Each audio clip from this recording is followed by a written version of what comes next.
Começa mais uma edição do JR 15 Minutos, o podcast da Record, que aprofunda as notícias que mais mexem com a nossa vida. O carro fora da garagem e a falta de movimentação não foram suficientes para despertar a desconfiança dos vizinhos. Somente 2 dias depois de matar a família, o adolescente de 16 anos chamou a polícia para confessar os crimes. Solange Aparecida Gomes, de 50 anos, Isaac Tavares Santos, de 57, e a filha deles, Letícia, de 16, foram mortos pelo jovem, que era filho adotivo do casal. O caso chocante do filho que matou os pais e a irmã em São Paulo. A equipe de investigação começa a ouvir familiares do adolescente de 16 anos, autor do crime. A Polícia Civil investiga se ele agiu sozinho ou se houve influência de terceiros. Ele foi encaminhado para uma unidade da Fundação Casa. Matar o pai ou a mãe, ou os dois, tem um nome: parricídio. Os casos são assustadores, ganham repercussão e provocam debate na sociedade. O que leva um filho a matar os pais? Esse garoto pode ser considerado psicopata? Quais são os graus de perversidade? Uma criação rígida pode provocar graves efeitos emocionais nos filhos? O JR 15 Minutos de hoje discute essas e outras dúvidas com Liliana Seger. Ela é psicóloga e doutora pelo Instituto de Psicologia da Universidade de São Paulo. Bem-vinda mais uma vez ao nosso podcast, doutora Liliana. Obrigada. Quem nos acompanha nessa entrevista é Cleisla Garcia, repórter do Jornal da Record. Cleisla, o adolescente de 16 anos que matou os pais e a irmã no último domingo assustou o país. Mas esse crime não foi um caso isolado, não. Olá, Celso. Oi, doutora Liliana. É isso mesmo, Celso. Esse ataque em São Paulo não foi uma situação isolada. São diversas as histórias de famílias inteiras mortas pelos próprios filhos. Como o caso Richthofen, em 2002, a filha de um casal, a Suzane, que planejou a morte dos pais e, com a ajuda do namorado e do cunhado, executou o plano. Em 2004, a gente se lembra aí do caso Gil Rugai, o estudante que matou o pai e a madrasta. Já em 2013, o caso Pesseguini, uma adolescente de 13 anos que usou a pistola da mãe para executá-la e também executar o pai, ambos policiais militares. A avó materna e a tia-avó também foram mortas. Após os assassinatos, o garoto tirou a própria vida. Doutora Liliana, nenhuma motivação para um crime, mesmo esses, ela é igual. Cada crime, ele tem uma motivação, um significado diferente? Sim, na verdade, é muito importante entender a criação e o perfil de personalidade dessa criança ou desse adolescente. A coisa que eu entendo que seja fundamental é que as pessoas comecem a entender como é que é o comportamento para que elas possam avaliar. Porque estes sinais, eles aparecem. Por isso que é tão importante instrumentalizar a população para que elas reconheçam esses sinais, que são, por exemplo, uma criança que tem um perfil já do que a gente chamava antigamente de psicopata. Hoje o nome disso é perfil de personalidade antissocial, mudou o nome, mas é a mesma coisa. São crianças que são extremamente sedutoras, muitas vezes muito simpáticas, mas que já na infância começam com comportamentos nos quais elas não sentem culpa e têm comportamentos de agressividade, por exemplo, com bichinhos, com animais. Elas gostam de ver, de machucar as crianças, de machucar um passarinho, de puxar o rabo do gato com muita raiva. Então a gente vai percebendo desde a infância comportamentos um pouco diferentes. E o que tem em comum, muitas vezes, né, nestes casos? O que a gente conseguiu observar? Que a grande maioria não demonstrava sinais de culpa, não demonstra tristeza. Você vê, vai para a festa, vai comprar comida, vai para o bar, vai para a academia, volta, como se nada houvesse.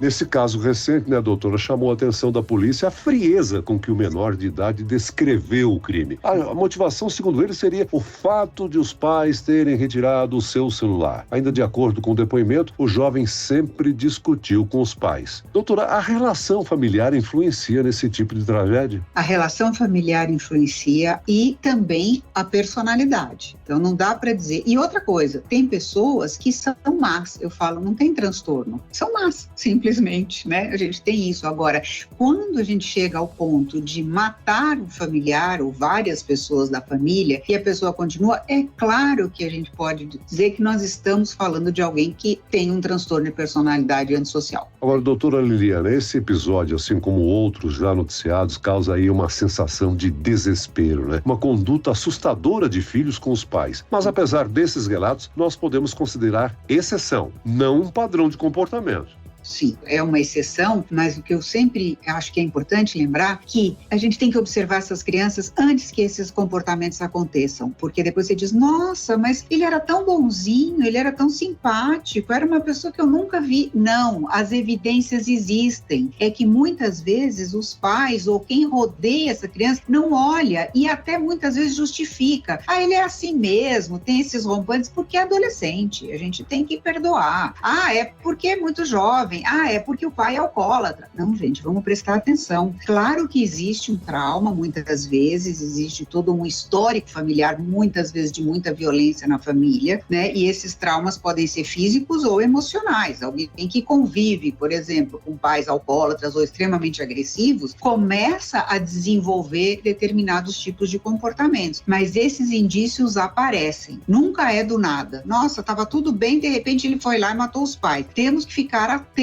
a mudanças de comportamentos e sinais, onde são crianças que muitas vezes mentem, omitem, manipulam, sempre de uma forma, são assim, quando eu digo de seduzir, aquela coisa, assim, começam a conversar, não, mas você é muito legal, você é muito inteligente, nossa, como foi importante com ele. Eles vão fazer, são engraçados muitas vezes, e aí você percebe a ausência de culpa e muitas vezes um desejo, já desde a infância, de machucar pessoas e não sentir nada. Agora, nesse caso de aspecto emocional, doutora, nesse caso o garoto foi um garoto adotado. Isso exige um comportamento, uma preocupação especial por parte dos pais? Acho que a gente tem um estigma, né? Que a gente tem umas coisas que a gente fala assim, olha, tá vendo? Era uma criança adotada. Por isso que é ruim adotar. Não, nós temos filhos, muitas vezes biológicos, que fazem isso. Nós não podemos atribuir a uma adoção um comportamento violento. Porque sim, se a gente tiver uma pessoa que foi adotada e viveu muito tempo com muitos abusos físicos e psicológicos, não é porque ela foi adotada, é porque ela passou por abusos físicos e psicológicos na infância. Então, nesse sentido, ela é a mesma coisa que uma pessoa que não foi adotada, que é um filho biológico. Doutora, quais são as principais características encontradas em pessoas que planejaram e executaram o assassinato dos pais? E o que os profissionais frequentemente observam? A primeira coisa é perceber que não são reações impulsivas, são reações planejadas. Então, normalmente não é assim que você ouve, nossa, ele ficou muito bravo, foi lá e matou. Tá? Porque existem pessoas impulsivas que têm eventualmente, só que essas reações aparecem antes. Então, quando você diz, nossa, esse menino ficou com muita raiva que tiraram o celular ou o computador, a gente sabe que a dependência de internet, dependência dos games e de tudo isso, causa, sim, muitas reações de impulsividade, de explosão, mas aí ele vai, ele quebra, ele chuta a porta, ele pode até ameaçar bater nos pais. E isso acontece com mais frequência. A gente precisa ver como é que era esse adolescente antes. Ele já brigava, ou as pessoas dizem, não, é um adolescente que só tá nervoso por causa do celular, e tudo bem ele xingar ou ele empurrar o pai e a mãe. Então acontecia antes. No caso do adolescente de 16 anos que foi encaminhado para a Fundação Casa, onde pode cumprir medida socioeducativa por, no máximo, 3 anos. A equipe de investigação trabalha aí com a possibilidade de que o menor seja submetido a um exame de rigidez mental. Doutora Liliana, se tratando de problemas mentais ou psicológicos, o que é que deve ser avaliado? Infelizmente, o mau prognóstico para quem tem uma psicopatia ou um transtorno de personalidade antissocial é que o tratamento não vai ajudar.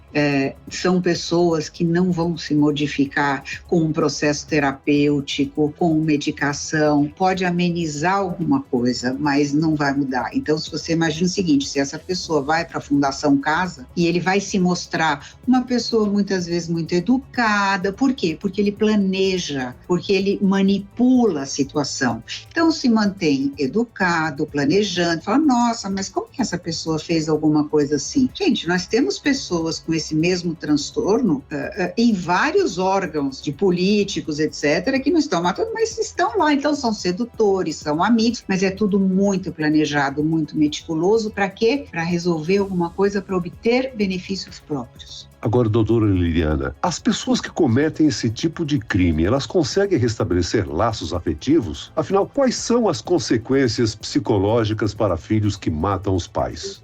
Existem várias consequências. Quando você fala de laços afetivos, sim, quando isto de alguma forma os beneficia. Se ele sentir que ele vai tirar de você alguma coisa que é muito boa para ele, ele vai ser a melhor pessoa do mundo com você. A partir do momento que você não interessa mais, acabou. Ele pode simplesmente te descartar de qualquer forma. Então, é muito complicado que ele desenvolva relações afetivas. Sim, pode gostar, mas desde que isso lhe traga algum tipo de benefício. Agora, o autoritarismo dos pais, uma educação muito rígida, pode também provocar graves efeitos emocionais nos filhos, em algumas situações, induzindo esse tipo de crime? Se houver já uma característica de personalidade, sim, mas a gente sabe que, obviamente, o comportamento muito autoritário dos pais, ou muito agressivo, ou com muita raiva, ou muito instável, traz consequências seríssimas para o desenvolvimento psicossocioemocional dessas crianças. E quais as abordagens de tratamento e reabilitação para indivíduos que cometem esse tipo de assassinato, doutora? Sinto informar, mas não temos grandes abordagens de tratamento. Essas pessoas, elas não sentem culpa. Então, como é que você vai tratar? Porque ela até começa um processo terapêutico e ela fala, sim, está fazendo tudo isso. Agora, se ela não sente culpa, como é que você vai impedir que alguém deixe de fazer alguma coisa que não é ético, ou não é moral, ou não é legal, digamos assim, a pessoa vai continuar fazendo, porque muito do que controla o nosso comportamento é a nossa sensação das questões morais e físicas e as consequências da lei. É claro que esse caso e outros são casos de exceção, né? Mas mesmo diante desses casos, os pais não devem ficar intimidados em educar os próprios filhos. Como transmitir educação e valores de uma maneira saudável, né, doutora? Sim, e eu acho que uma coisa que ajuda demais é que esses pais possam ter reuniões com alguns terapeutas que são psicólogos parentais, ou seja, eles trazem a família toda juntas e dão dicas e técnicas de como trabalhar essa criança, do que observar, como perceber já de pequeno, ele não está obedecendo, ele faz isso, ele é um cara que briga na escola, é um cara que enfrenta professores, o que está acontecendo? Então, isso já começa na infância, esse trabalho. Doutora, posso ousar e perguntar à senhora qual seria o melhor tratamento para esse garoto? A gente já citou aí que a Fundação Casa não seria um local adequado, né? Por outro lado, se ele não ficar de alguma forma contido, ele vai continuar fazendo coisas desse tipo. Então, por exemplo, você vai deixar ele preso para o resto da vida? Não, eu acho que precisa tentar, sempre a gente tem que tentar. Uma medicação, uma psicoterapia, precisa avaliar o grau, né? Porque a gente tem personalidade antissocial tipo 1 e tipo 2, então nós temos que avaliar o grau de psicopatia. Apesar que quando a gente diz que já matou pai, mãe, irmão, é lógico que é muito complicado você dar um diagnóstico sem ter avaliado a pessoa, mas pelas coisas que a gente ouve, a gente não sabe, pelo menos aparentemente, não era um menino que apanhava, que era amarrado, que sofria maus tratos, não me parece, né? Então precisamos avaliar tudo isso, mas sem dúvida sempre a gente tem que tentar alguma coisa. Esses casos de agressão que a gente tem noticiado ultimamente são frutos do quê, doutora? A gente pode fazer uma avaliação genérica?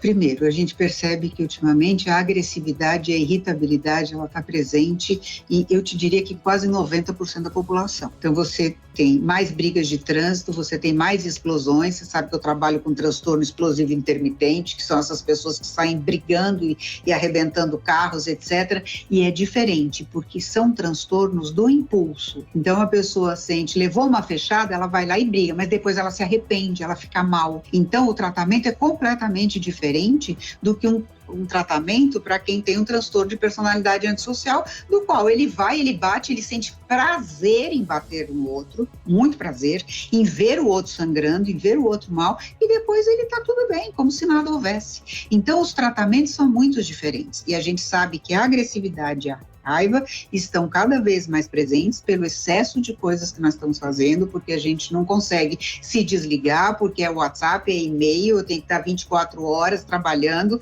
A nossa cabeça não é uma tela do computador que a gente tem 1000 abas abertas, apesar da gente fazer isso com a gente mesmo. Então nós precisamos respirar, relaxar, ter momentos de natureza. Muito bem, nós chegamos ao fim desta edição do 15 Minutos. Eu quero aqui agradecer as informações e a participação da psicóloga Liliana Seger. Muito obrigado, doutora. Obrigado, Celso, é um prazer. E agradeço a presença da repórter do Jornal da Record, Cleisla Garcia. Obrigado, Cleisla. Celso, eu que te agradeço mais uma vez e também as informações tão importantes da doutora Liliana.